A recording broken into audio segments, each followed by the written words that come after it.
അസ്സലാമു അലൈക്കും വറഹ്മത്തുള്ളാഹി. എന്താണ് വിശേഷങ്ങൾ? എല്ലാവരും സുഖമായിട്ടിരിക്കാമെന്ന് വിചാരിക്കുന്നു. അപ്പോൾ ഇപ്പോൾ കുറച്ച് ദിവസമായിട്ട് ഹാജിമാർ ഇവിടെ നമ്മുടെ മക്കയിൽ എത്തിയിട്ടുണ്ടല്ലോ.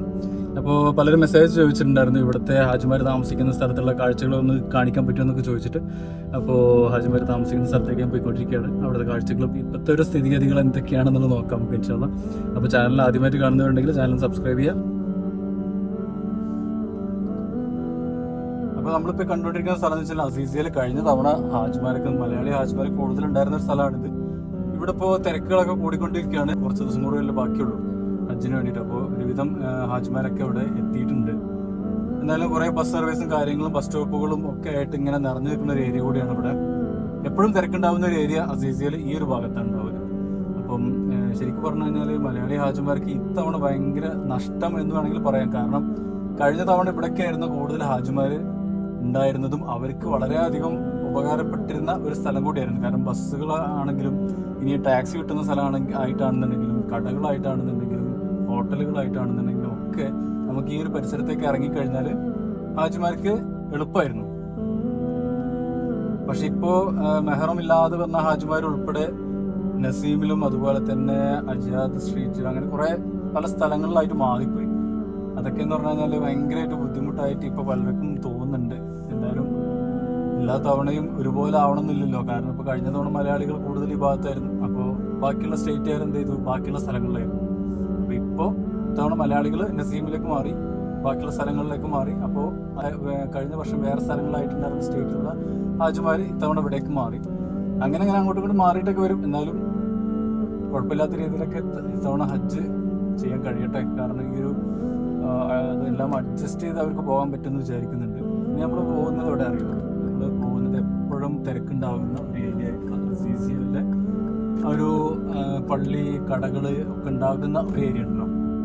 ഈ സ്ഥലങ്ങൾ ഇങ്ങനെ ഈ ഒരു സ്ഥലങ്ങളെ കഴിഞ്ഞ വർഷം ഹജ്ജ് ചെയ്ത ആളുകൾ കാണുമ്പോൾ അവർക്ക് ഭയങ്കര വല്ലാത്തൊരു ഫീലായിരിക്കും. കഴിഞ്ഞ വർഷം ഇങ്ങനെ നടന്നിരുന്നു, ഞങ്ങൾ ഒരുമിച്ച് ഇങ്ങനെ ബസ്സിൽ കയറാൻ വേണ്ടി പോയിരുന്ന സ്ഥലം, ഞങ്ങൾ താമസിച്ചിരുന്ന ബിൽഡിങ്, ഞങ്ങൾ മേടിച്ചിരുന്ന ഭക്ഷണം മേടിച്ചിരുന്ന കട, ഹോട്ടൽ, ഇങ്ങനെ ഓരോ കാര്യങ്ങൾ നിങ്ങൾക്ക് ഓർമ്മ വരും.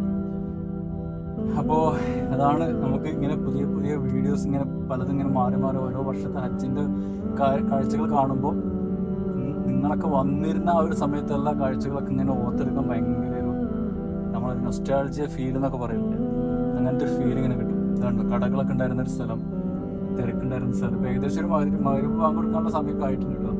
അപ്പോൾ ആ ഒരു സമയത്താണ് ഞാനിതിൽ ഇറങ്ങിയത്. ഒരുവിധം തിരക്കുകളൊക്കെ ആയിട്ടുണ്ട്. കച്ചവടക്കാർ നല്ല നേരെ കാണുന്നില്ല. പക്ഷേ ഫ്രൂട്ട്സും പഴവും ഫ്രൂട്ട്സുകളൊക്കെ വിറ്റുകൊണ്ടിരിക്കുന്ന കാഴ്ചകൾ നമുക്കിവിടെ കാണാം. പിന്നെ ഡ്രസ്സുകൾ, അതുപോലെ തന്നെ നമ്മുടെ ഹാജിമാർക്കിടയിൽ ഇങ്ങനെ കച്ചവടങ്ങൾ വിപുലമാക്കുന്ന ഒരു കാഴ്ച നമുക്കിവിടെ കാണാം. ആ കാണുന്ന പള്ളി എന്ന് പറഞ്ഞു കഴിഞ്ഞാൽ ഇബ്നു മഹ്ഫൂസ് എന്ന് പറഞ്ഞിട്ടുള്ള പള്ളിയാണ്. ഹാജിമാർ കൂടുതലും ഉണ്ടായിരുന്നത് ഇവിടെയാണ്, ഈ ഒരു പരിസരത്താണ്. അവർ ഹജ്ജിന് ഹറമിലേക്ക് പോകാൻ പറ്റാത്ത ഹാജിമാരൊക്കെ ഈ ഒരു പള്ളിയായിരുന്നു ആശ്രയിച്ചിരുന്നത്.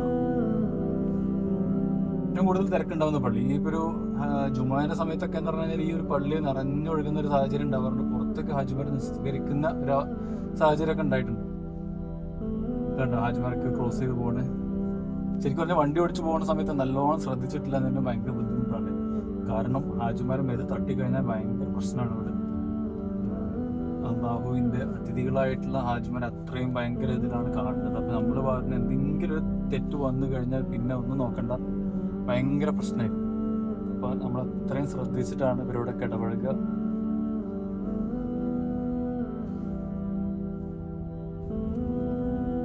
ഇതിപ്പോൾ ഹജ്ജിൻ്റെ സമയമായതുകൊണ്ട് ഇപ്പോൾ ഹാജിമാരൊക്കെ വന്നു തുടങ്ങി. ടാക്സികളും അല്ലാത്ത വണ്ടികളൊക്കെ ആയിട്ട് ഇങ്ങനെ ഇവിടെ തിരക്കായി, ഒരു സ്ട്രീറ്റ് മുഴുവൻ തിരക്കായി തുടങ്ങി. ഈ ഒരു ഏരിയയിലുള്ള ബിൽഡിങ്ങൊക്കെ പഴയ ബിൽഡിംഗ് ആണ് കേട്ടോ, പഴയ ബിൽഡിങ്ങാണ്, കുറേ പഴക്കമുള്ളൊരു ബിൽഡിങ്ങാണ്. പക്ഷേ ഇപ്രാവശ്യം ഹാജിമാർക്ക് കിട്ടിയിട്ടുള്ള ഒട്ടുമിക്ക ബിൽഡിങ്ങുകളും പുതിയ ബിൽഡിങ്ങുകളാണ്. അധികം പഴക്കമില്ലാത്ത ബിൽഡിങ്ങുകൾ, സൗകര്യങ്ങളുള്ള ബിൽഡിങ്ങാണ്. പല ഹാജിമാർക്കൊക്കെ ചോദിച്ചപ്പോൾ അവർക്ക് റൂം സൗകര്യമുണ്ട്, ബാത്റൂമൊക്കെ സൗകര്യമുണ്ട്, നല്ല വൃത്തിയുള്ള റൂമുകളാണ്, ബിൽഡിങ്ങുകളാണ് എന്നൊക്കെ പറഞ്ഞിട്ട് അഭിപ്രായങ്ങൾ കേട്ടു. എന്നാലും അല്ലാത്ത ബുദ്ധിമുട്ടുള്ള ആളുകളും വേറെ ഉണ്ട് കേട്ടോ. എന്താ ചെയ്യാം, നമുക്ക് എല്ലാവർക്കും ഒരുപോലെ കിട്ടണം എന്നില്ലല്ലോ.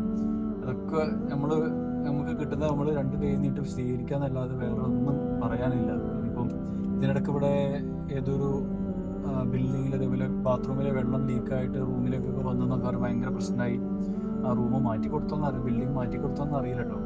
അത് ഇന്ത്യയിലെ കാശ്മീരിലുള്ള ഹാജിമാർക്ക് വന്നാണ്. ഭയങ്കര റിച്ച് ആയിട്ടുള്ള ആൾക്കാരായിരുന്നു.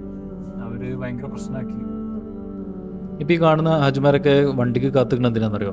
സിയാറത്തിന് വേണ്ടി പോകാൻ വേണ്ടിയിട്ടുണ്ടോ? നമ്മൾ മിന, മുസ്തലിഫ, അറഫ അങ്ങനെയുള്ള ഓരോ സ്ഥലങ്ങളിലൊക്കെ കാണാൻ വേണ്ടിയിട്ടൊക്കെ ഇപ്പം ഇങ്ങനെ എല്ലാവരും ഇങ്ങനെ പുറത്തേക്ക് ഇറങ്ങി വണ്ടികളൊക്കെ. അതുകൊണ്ട് ഞാൻ പറഞ്ഞ ഈ അസീസിയ എന്ന് പറഞ്ഞ ഈ കഴിഞ്ഞ വർഷം വരെ ഹാജിമാരുണ്ടായിരുന്ന മലയാളി ഹാജിമാർ താമസിച്ചിരുന്ന ഈ അസീസിയ എന്ന് പറഞ്ഞ ഏരിയയിൽ എപ്പോഴും സിയാറത്തിന് വേണ്ടിയിട്ട് പോകാനുള്ള സൗകര്യങ്ങളൊക്കെ ഉണ്ടാകാറുണ്ട്.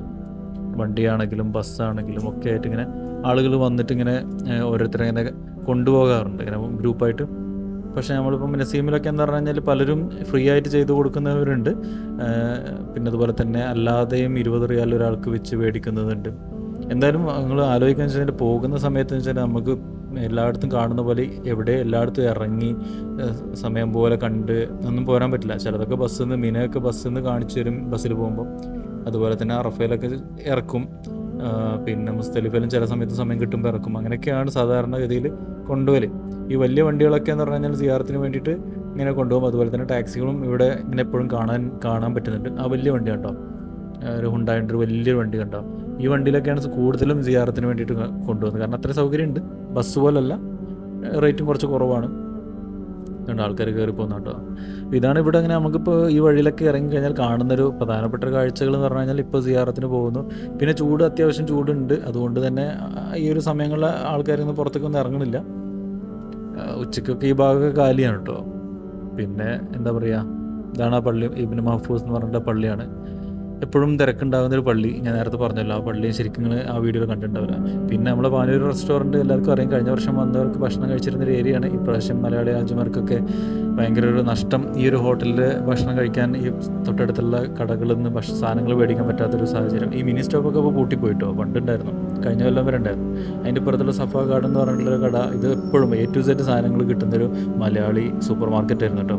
മാഷാ അല്ലാഹ്. ഇതിൻ്റെ അടുത്തായിരുന്നു കഴിഞ്ഞ വർഷം വരെ മെഹ്റമില്ലാതെ ഹാജിമാർ താമസിച്ചിരുന്നത്. ഈ ബസ് കണ്ടോ, കെയ്ദിൻ്റെ ബസ്സാണ്. ഈ കെയ്ദിൻ്റെ ബസ്സിലാണ് എപ്പോഴും ഹാജിമാർക്ക്, നമുക്ക് മലയാളി ഹാജിമാർക്കൊക്കെ ഗവൺമെൻറ്റിലൊക്കെ കീഴിൽ വരുന്ന ഹാജിമാർക്കൊക്കെ ഹറമിലേക്ക് പോകാനുള്ള സൗകര്യം കൊടുക്കില്ല. ഇത് 4B ആണ് ബസ് നമ്പർ കേട്ടോ. അതായത് സ്റ്റോപ്പ് നമ്പർ, ആ സ്റ്റോപ്പിൽ നിന്ന് പോകുന്ന ബസ്സാണ്. സൗകര്യമാണ്. അത് കയറി കഴിഞ്ഞാൽ ഒരു സ്റ്റോപ്പിൽ ഇറങ്ങുക, അടുത്ത് പിന്നെ എല്ലാവരും കയറുന്ന പല നാഷണാലിറ്റിക്കാരും എല്ലാവരും ഒരുമിച്ച് പോകുന്ന ഹറമിലേക്ക് പോകുന്ന വേറെ ഷട്ടിൽ ബസ്സുണ്ട്, അതിൽ കയറി പോകണം. ഈ ഒരു സിഗ്നൽ നിങ്ങൾ ഹാജിമാരൊക്കെ താമസിച്ചിരുന്ന ഒരു ഏരിയയിലുള്ള, അതായത് മഹത്തത്ത് ബാങ്കിലുള്ള ഒരു സിഗ്നലാണ്. വലിയൊരു സിഗ്നലാണ്. ഈ സിഗ്നൽ ക്രോസ് ചെയ്തിട്ടാണ് നമുക്ക് നസീമിലേക്ക് പോകാൻ കേട്ടോ. അപ്പോൾ എന്താ പറയുക വെച്ചാൽ, കഴിഞ്ഞ വീഡിയോയിലൊക്കെ കണ്ടിട്ട് ഇൻസ്റ്റാഗ്രാമിലൊക്കെ മെസ്സേജ് വെച്ചിട്ടുണ്ടായിരുന്നു. അവരവരെ ആൾക്കാരെ വാപ്പാനും ഉമ്മാനെയൊക്കെ കാണണം, പലരും വന്നിട്ടുണ്ട് എന്നൊക്കെ പറയുന്നുണ്ട്. അപ്പോൾ അവർ ഒന്ന് കാണിച്ചൊരു വീഡിയോയിൽ കാണിച്ചു തരാം എന്നൊക്കെ പറഞ്ഞ് മെസ്സേജ് വെച്ചിട്ടുണ്ടായിരുന്നു. പ്രൈവറ്റായിട്ട് മെസ്സേജ് അയച്ചവരുണ്ട്, കമൻറ്റ് ചെയ്തവരുണ്ട്. അപ്പോൾ ഞാൻ അവരോട് പറഞ്ഞു വെച്ചാൽ, നിങ്ങൾ നമ്പറും റൂം നമ്പർ ബിൽഡിംഗ് നമ്പറൊക്കെ അയച്ചിട്ട് ഒരു മൊബൈൽ നമ്പർ തീർച്ചയായിട്ടും വേണം. എന്നാലും എനിക്ക് അവരെ കോൺടാക്ട് ചെയ്തിട്ട് താഴോട്ട് വരാനും ഒക്കെ പറയാനും പറ്റുള്ളൂ. എന്നാലൊക്കെ വീഡിയോ ഒക്കെ എടുത്ത് കൊടുക്കുകയും ചെയ്യാം. അപ്പോൾ ജസ്റ്റ് ഒരു വീഡിയോ ആയിട്ട് അങ്ങനെ പ്ലാൻ ചെയ്യുന്നുണ്ട്. ആരൊക്കെ 2-3 ആൾക്കാർ ചോദിച്ചിട്ടുണ്ട്, ഞാൻ അവരോട് പറഞ്ഞിട്ടുണ്ട്. അപ്പോൾ അങ്ങനെ ആഗ്രഹമുള്ള ആൾക്കാർ നിങ്ങൾ എന്ത് ചെയ്യുക, നമ്പർ മസ്റ്റായിട്ടും കൊടുക്കുക. അപ്പോൾ അവരെ കോൺടാക്ട് ചെയ്തിട്ട് എന്ത് ചെയ്യുക, എനിക്ക് അവിടെ ജസ്റ്റ് അവരെ വിളിച്ച് താഴോട്ട് വരാനൊക്കെ പറയാമല്ലോ. എന്നാലും നമുക്ക് വീഡിയോ ഒക്കെ ഉൾപ്പെടുത്താൻ പറ്റും. അല്ലാതെ അവരറിയാതെ ചെയ്യുമ്പോൾ ഒരു പ്രശ്നമാണ്, അത് ശരിയാവില്ല. പിന്നെ ഈ ഒരു പാലം കണ്ടല്ലോ, ഈ പാലത്തിനോട് വലത്തോട്ട് പോയി കഴിഞ്ഞാലാണ് ഹറമ, ഇടത്തോട്ട് പോയാൽ നസീം കേട്ടോ. അതായത് തായ്ഫ് റോഡാണ് ഇടത്തോട്ട് പോയാൽ. അതിൽ കുറച്ചാണ്ട് പോയി കഴിഞ്ഞാലാണ് നമുക്ക് നസീം എന്ന് പറയുന്ന, ഇപ്പോൾ മലയാളി ഹാജിമാർ മെഹ്റമില്ലാതെ വന്നിട്ടുള്ള ഒരു 16 ബിൽഡിങ്ങോളം അവിടെ ഉണ്ട്. അപ്പോൾ എന്തായാലും നമുക്ക് അവിടെ പോകാം. പിന്നെ അതുമല്ല, ഈ ജംഗ്ഷൻ്റെ അപ്പുറത്ത് വിട്ട് നമുക്ക് അവിടെ കാണാൻ പറ്റും, ഇടത്തേ ഭാഗത്ത് മുകളിലായിട്ടൊരു പള്ളി കാണാൻ പറ്റും. മസ്ജിദുൽ അൽ-റാജി എന്ന് പറഞ്ഞിട്ട് പള്ളിയാണ്. ഈ പള്ളിയിൽ ആണ് കൂടുതലും ഹാജിമാരൊക്കെ ഈ റോഡ് ക്രോസ് ചെയ്ത് സിഗ്നലൊക്കെ ക്രോസ് ചെയ്തിട്ട് ആ പള്ളിയിൽ ജുമാ നിസ്കരിക്കാനൊക്കെ പോകലുണ്ട്. ഇതാണ് കേട്ടോ പള്ളി, വലത്തേ ഭാഗത്ത് നിങ്ങൾക്ക് കാണുന്നില്ല, നേരെ അതാണ് പള്ളി. നമുക്കിവിടെ ഹാജിമാർ താമസിക്കുന്ന ഒരു ഏരിയയിൽ ഏറ്റവും പ്രധാനപ്പെട്ട ഒരു പ്രശ്നം വെച്ചാൽ ഭക്ഷണം ഭയങ്കര ബുദ്ധിമുട്ടാണെന്ന് ഇപ്രാവശ്യം എല്ലാവരും പറയുന്നുണ്ട്. എത്ര കാറ്ററിംഗ് ഉണ്ടെങ്കിലും എത്ര ആളുകൾ ഭക്ഷണം എത്തിച്ചു കൊടുത്താലും അതൊന്നും ഒരു കാര്യത്തിൽ പെടാത്ത രീതിയിലാണ് ഇപ്പോഴത്തെ ഒരു സാഹചര്യം ഉള്ളത്. എന്തുകൊണ്ട് ഇപ്രാവശ്യം ഇന്ത്യൻ ഗവൺമെന്റ് ഇങ്ങനെ ചെയ്തു എന്നുള്ളൊരു വല്ലാത്തൊരു അഭിപ്രായം എല്ലാ ഹാജിമാർക്കും ഉണ്ട്. എന്താ ചെയ്യാല്ലേ, ഇൻഷാ അല്ലാഹ് ഈ ഒരു ഓരോ കാര്യങ്ങൾ ഇങ്ങനെ തുടങ്ങുന്ന സമയത്ത് ചിലപ്പോൾ പല പ്ലാനുകളുണ്ടാവും. ആ പ്ലാനുകൾ വിജയിക്കണം, ചിലപ്പോൾ പരാജയപ്പെട്ടു പോകും. അപ്പോൾ ഇതൊരു പരീക്ഷണം എന്നുള്ള രീതിയിൽ തുടങ്ങിയതായിരിക്കും. ഇത് ഹാജിമാർ താമസിക്കാൻ നസീം എന്ന് പറഞ്ഞിട്ടുള്ള ഒരു ഏരിയ കേട്ടോ. ഈ ഒരു ഏരിയ എപ്പോഴും ഇങ്ങനെ ഒഴിഞ്ഞു നടക്കുന്ന ഒരു ഏരിയ ആണ്. കൂടുതൽ തിരക്കും കാര്യങ്ങളും നമ്മൾ നേരത്തെ അസീസിയയുടെ ഭാഗത്ത് കണ്ടില്ലേ, എപ്പോഴും ആളുകൾ അങ്ങോട്ടും ഇങ്ങോട്ടും ക്രോസ് ചെയ്യലും ഹാജിമാർ നടക്കലും ഇത് കണ്ടില്ല, ഒഴിഞ്ഞ് കിടക്കുന്ന ഒരു സ്ഥലം പോലെയാണ്. ഇപ്പോൾ നിങ്ങൾ ഈ കാണുന്ന നേരെ കാണുന്ന ഒരു ബസ് സ്റ്റോപ്പ് ഉണ്ടോ, ഈ ബസ് സ്റ്റോപ്പിന് മാത്രം ഇങ്ങനെ ഷെഡൊക്കെ കെട്ടിയിട്ടൊരു ബസ് സ്റ്റോപ്പുള്ളൂ കേട്ടോ. ബാക്കിയൊക്കെ എന്ന് പറഞ്ഞു കഴിഞ്ഞാൽ ചെറിയൊരു കുട മാത്രമേ ഉള്ളൂ. ബിൽഡിങ്ങുകളൊക്കെ ഏകദേശം അടുത്തടുത്താണുള്ളത്. പിന്നെ സൗകര്യങ്ങൾ എന്ന് പറഞ്ഞു കഴിഞ്ഞാൽ ഇതാണ്, തൊട്ടടുത്തൊരു കട പോലും ഇല്ലാത്തൊരു അവസ്ഥയാണ് ഇപ്പോൾ ഇന്ത്യൻ മലയാളി ഹാജിമാർക്ക് വന്നുപെട്ടിട്ടുള്ളത് പ്രാവശ്യം. അതും നസീം എന്ന് പറയുന്ന ഈ ഒരു സ്ഥലത്തുണ്ടല്ലോ, ഏകദേശം 16ഓളം മെഹ്റമില്ലാതെ വരുന്ന ഹാജിമാരുടെ ബിൽഡിങ്ങുകളുണ്ട്. നമ്മളൊന്ന് ആലോചിച്ച് നോക്കണം. അപ്പം അത്രയും സൗകര്യം ഇവർക്ക് നഷ്ടപ്പെട്ടു എന്ന് വേണമെങ്കിൽ പറയാം. പ്രായമുള്ള ഹാജിമാരൊക്കെ നിങ്ങളൊന്ന് ആലോചിച്ച് നോക്ക്, ഒരു ആൺതുണയില്ലാതെ വരുന്ന, അതായത് മെഹ്റമില്ലാതെ വരുന്ന ഹാജിമാർ ഇവിടെ വന്നിട്ട് അവർ ഭക്ഷണത്തിന് വേണ്ടി ഒരു ഫ്രൂട്ട്സ് മേടിക്കാൻ വേണ്ടി ഒരു കട അന്വേഷിച്ച് നടക്കണമെങ്കിൽ എത്രത്തോളം നടക്കണം. അത് നമ്മളിപ്പോഴത്തെ ഒരു കാലാവസ്ഥയിൽ അങ്ങനെ പോവാന്ന് പറഞ്ഞു കഴിഞ്ഞാൽ എത്രത്തോളം കഷ്ടപ്പാടാണെന്നുള്ളത് ഊഹിക്കാൻ പറ്റുന്നില്ല.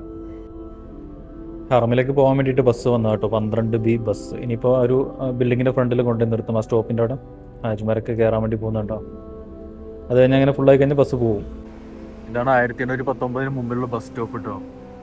ഇപ്പോൾ വന്ന് ബസ് സ്റ്റോപ്പിൻ്റെ ഒക്കെ ഒരു കോലം ഇങ്ങനെയായി മാറിയിട്ടുണ്ട്. ഒരു കുട മാത്രമേ ഉള്ളൂ. ബസ് അവിടെ നിർത്തിയിട്ടുണ്ട്, ഒരു കുട മാത്രം.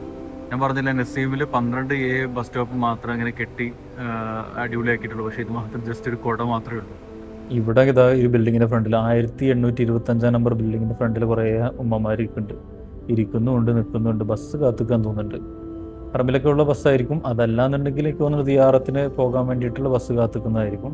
ഇവിടെയും കണ്ടു ബസ്സിൻ്റെ ബിൽഡിങ്ങിൻ്റെ സൈഡിലായിട്ട് പുറത്തിറങ്ങി നിൽക്കുന്നുണ്ട്. എനിക്ക് തോന്നുന്നു സിയാറത്തിന് വേണ്ടിയിട്ട് ബസ്സുകൾ ആളുകളെ കൊണ്ടുപോകുന്നുണ്ടെന്ന് കേട്ടിട്ടുണ്ടായിരുന്നു. ഇതാണ് ബസ് ഉണ്ടോ ഇവിടെ നിർത്തിയിട്ടുണ്ട്. ആ ബസ്സിൽ കയറുന്നുണ്ട്. അതിൻ്റെ ബാക്കിലൊരു ബസ്സുണ്ട്, അപ്പുറത്തെ സൈഡിൽ ബസ് നിർത്തിയിട്ടുണ്ട്. കണ്ടോ, അവിടെയൊക്കെ ഉസ്താദുമാരൊക്കെ ഉണ്ട് കേട്ടോ.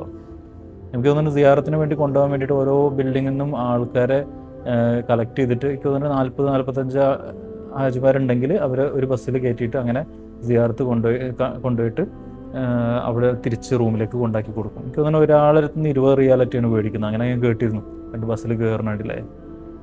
എന്തായാലും ഇവിടെയൊക്കെ വന്നു കഴിഞ്ഞാൽ ഇങ്ങനെ സ്ഥലം കാര്യങ്ങളൊക്കെ കാണാമല്ലോ ഒരു ഇൻഷാ അല്ലാഹ്. അതിനൊരു വലിയൊരു ഭാഗ്യം തന്നെയാണ്. പാവങ്ങൾ നടന്നു പോണു. ഇപ്പോൾ ഞാൻ എന്താ പറയുക, ഇങ്ങനെ കുറച്ച് ഇപ്പോൾ ഈ ഒരു സമയത്തായതുകൊണ്ട് കേട്ടോ ഇത്രയും ആൾക്കാരെ കാണുള്ളൂ. എന്തായാലും ബാക്കിയുള്ള തിരക്കുള്ള സമയത്തൊക്കെ ആകുമ്പോൾ ഇവിടെയൊക്കെ പൊതുവെ ഞാൻ പറഞ്ഞിട്ടുണ്ട്, നസീമിൽ എപ്പോഴും തിരക്ക് കുറവ് തന്നെയാണ്. ഇങ്ങനെ കുറച്ച് ആൾക്കാർ മാത്രമേ അവിടെ ഇവിടെയൊക്കെ കാണുള്ളൂ. ഇതൊക്കെ ഇപ്പോൾ ഒരു 1811 നമ്പർ ബിൽഡിങ്. ഇവിടേക്ക് ഇപ്പോൾ നടന്നു വന്ന അമ്മമാരാണ് കയറുന്നത് കേട്ടോ. 1811 ബിൽഡിങ്. ഇതേപോലെ വന്ന് വിസിറ്റ് ചെയ്യാൻ വന്നവരൊക്കെ സംസാരിക്കുന്നു. കുറേ ആൾക്കാർ സിയാറത്തിന് വേണ്ടി ബസ്സിന് കയറാൻ വേണ്ടി നിൽക്കുന്നു. കുറേ ആൾക്കാർ എന്താണ്, ഇതൊക്കെയാണ് ഇവിടുത്തെ ഒരു ലൈഫ്. ഹാജിമാർ വന്ന് 40-45 ദിവസം ഇതേപോലെ ഹജ്ജിന് മുമ്പായിട്ട് ഇങ്ങനെ ഉംറക്ക് പോകലും അതുപോലെ തന്നെ സിയാറത്തിന് പോകലും ഒക്കെയാണ്. അത് കഴിഞ്ഞാൽ പിന്നെ തിരിച്ച് റൂമുകളിൽ നിസ്കാരത്തിന് ഹറമിലേക്ക് പോകും, തവാഫ് ചെയ്യും, വീണ്ടും ഉംറ ചെയ്യും. അങ്ങനെയൊക്കെ ഒരു ജീവിതമാണ് ഇവിടെ. എന്തായാലും ഈ ഒരു പുണ്യഭൂമിയിൽ വന്ന് നിൽക്കാനും ഒരു 40-45 ദിവസം കൂടാനും ഒക്കെ കഴിയുന്നുണ്ടല്ലോ. എന്തായാലും അത് കഴിഞ്ഞ് പിന്നെ സത്യം പറഞ്ഞു കഴിഞ്ഞാൽ ഇനിയിപ്പോൾ ഹജ്ജിനോട് അടുപ്പിച്ചിട്ട് ഹാജിമാർ ആരെങ്കിലും വീഡിയോ കാണുന്നുണ്ടെങ്കിൽ ഹജ്ജിനോട് അടുപ്പിച്ചിട്ട് നിങ്ങളിങ്ങനെ പുറത്തേക്ക് ഇറങ്ങി ഇങ്ങനെ പോകരുതിട്ട് ഒന്ന് റെസ്റ്റ് എടുക്കും. ഹജ്ജൊക്കെ കഴിഞ്ഞിട്ട് ഇൻഷാ അല്ലാഹ് പോകാം. നമ്മൾ വന്ന ലക്ഷ്യം ഹജ്ജാണ്. അതൊക്കെ കഴിഞ്ഞിട്ട് വേണം സിയാറത്തിനും ഉംറക്കും തവാഫിനൊക്കെ പിന്നീട് പോകാൻ അവസരങ്ങളൊക്കെ ഉണ്ട്. പിന്നെ ഇതിപ്പോൾ ഞാൻ 1813, 1804, 1806, 5 ഇതിൻ്റെ ഒക്കെ ബിൽഡിങ്ങിന് ബാക്കിലുള്ളൊരു കാഴ്ച കേട്ടോ. ഒരുപാട് ഹോട്ടലുകൾ, ഈ അറബി ഫുഡ് കിട്ടുന്ന കടകൾ, പിന്നെ ഒരുപാട് സൂപ്പർ മാർക്കറ്റുകൾ ഒക്കെ ഇതിൻ്റെ ബാക്കിലുണ്ട്. പലരും ഇങ്ങോട്ടേക്ക് ഈ ഭാഗത്തേക്കൊന്നും വന്നിട്ടില്ലെന്ന് തോന്നുന്നുണ്ട്. പലരും ആ ഒരു ബിൽഡിങ്ങിലെ ആളുകളൊക്കെ ചോദിക്കുമ്പോൾ ഇവിടെ ഉള്ളത് കടകളൊക്കെ എവിടെ ഉള്ളതെന്നൊക്കെ ചോദിക്കലുണ്ട്. എന്തായാലും ഈ ഒരു പറഞ്ഞ ബിൽഡിങ്ങുകളുടെ ബാക്കിലായിട്ട് കുറച്ച് കടകളൊക്കെ ഉണ്ട്. പിന്നെ സിയാറത്തൊക്കെ കഴിഞ്ഞ് അവർ തിരിച്ച് റൂമുകളിലേക്ക് പോകാൻ വേണ്ടി ബസ്സൊക്കെ കൊണ്ട് ഇറക്കിയിട്ടുണ്ട്. എന്തായാലും അൽഹംദുലില്ലാഹ് ഈ ഒരു കാഴ്ചകളൊക്കെയാണ് ഇപ്പോൾ നിങ്ങൾ പലരും ചോദിച്ചത് കൊണ്ട് ഞാൻ ജസ്റ്റ് എടുത്തതാണ് കേട്ടോ. അപ്പോൾ എന്തായാലും കാണണമെന്നൊക്കെ ആഗ്രഹമുള്ളതുകൊണ്ടാണല്ലോ ചോദിക്കുന്നത്.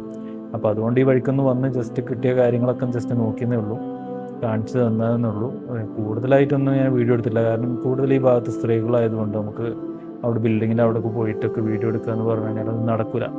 അതൊന്നും ശരിയായിട്ടുള്ളൊരു പരിപാടിയല്ല. പക്ഷെ എന്തായാലും കുറേ ആൾക്കാർ ഇങ്ങനെ പറയുമ്പോൾ പിന്നെ നമ്മൾ എന്താ ചെയ്യുക, നമ്മൾ ചാനൽ സബ്സ്ക്രൈബ് ചെയ്ത് വെച്ചിട്ട് കാണണം എന്ന് ആഗ്രഹം പറയുമ്പോൾ പിന്നെ കാണിക്കാതെ നിവൃത്തിയില്ലാത്തത് കൊണ്ടാണ് പിന്നെ ഇങ്ങനെ വന്നിട്ട് കുറച്ച് കാര്യങ്ങളൊക്കെ കാണിച്ചപ്പോൾ കാര്യങ്ങളൊക്കെ പറഞ്ഞു തരുന്നത്. എന്തായാലും ഇപ്പോൾ വന്നിട്ടുള്ള ഹാജിമാർക്കൊക്കെ ഇൻഷാല്ലാ അവർക്ക് ഹജ്ജൊക്കെ നല്ല രീതിയിലൊക്കെ ചെയ്യാൻ പറ്റട്ടെ, അതിനുള്ള ആരോഗ്യം കിട്ടട്ടെ. കാരണം എന്താ പറയുക, എല്ലാവരും ഉംറയും ഇതൊക്കെ നല്ലോണം ചെയ്ത് തവാഫിൽ നിന്ന് എപ്പോഴും പോയി ക്ഷീണിച്ചൊരു വഴിക്കാവുന്നുണ്ട്. അപ്പോൾ നിങ്ങൾ ശ്രദ്ധിക്കുക, എപ്പോഴും നല്ലോണം വെള്ളം കുടിക്കുക, നല്ലോണം ഭക്ഷണം കഴിക്കുക. 10 റിയാലിനൊക്കെ ഭക്ഷണം കൊടുക്കണ്ടേ, 10 റിയാലൊക്കെ കൊടുക്കണ്ടേ, നാട്ടിലത്തെ പൈസയൊക്കെ കണക്ക് കൂട്ടുമ്പോൾ ഒരുപാട് പൈസ ആവുന്നുണ്ടെന്ന് പറയുമ്പോൾ ഭക്ഷണമൊക്കെ നല്ലപോലെ കഴിക്കാതിരിക്കുന്ന കുറേ ഹാജിമാരുണ്ട് കേട്ടോ.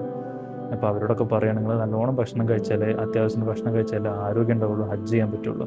അപ്പോൾ എന്തായാലും അടുത്ത വീഡിയോയിലേ നമുക്ക് കാണാം. അസ്സലാമു അലൈക്കും.